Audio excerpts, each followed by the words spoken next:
అలసిన వానికి ఓరడించు మాటలు.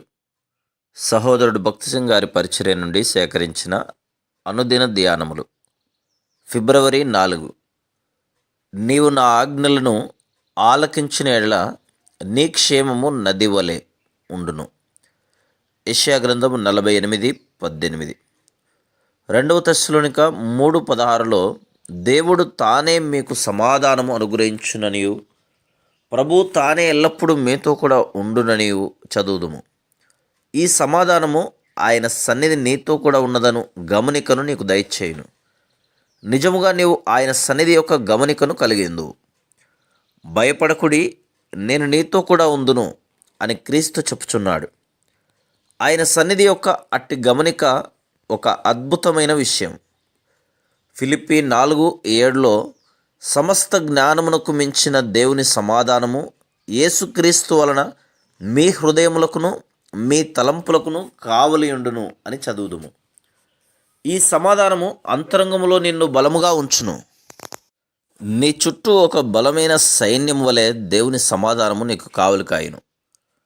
అక్కడ కరువు, ఉపద్రవము, భూకంపము లేక యుద్ధము ఉన్నను నీవు భద్రముగా క్షేమముగా ఉందువు.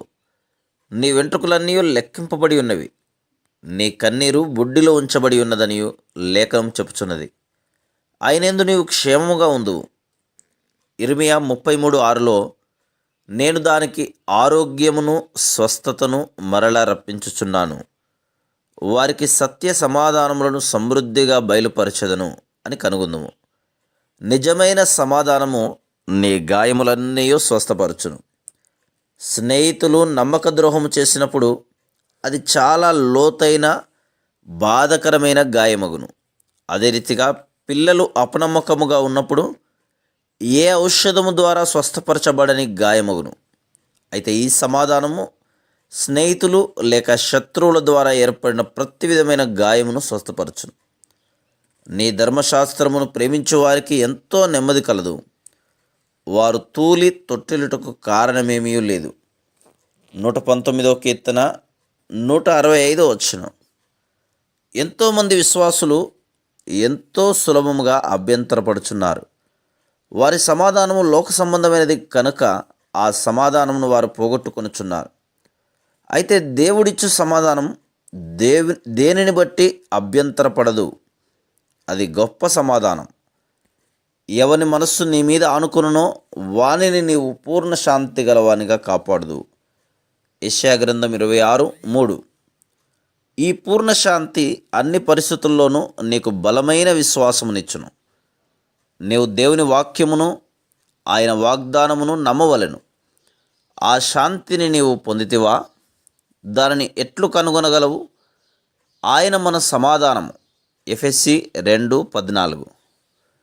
ఆత్మానుసారమైన మనస్సు జీవమును సమాధానమునై ఉన్నది.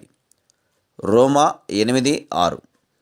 దైవ స్వభావమును పొందుట ద్వారా మనము నిజమైన సమాధానమును కనుగొందుము. మన శిక్షను తీసివేయుటకు ఆయన మరణించెను, మరియు మనకు దైవ స్వభావమునిచ్చుటకు ఆయన తిరిగి లేచెను.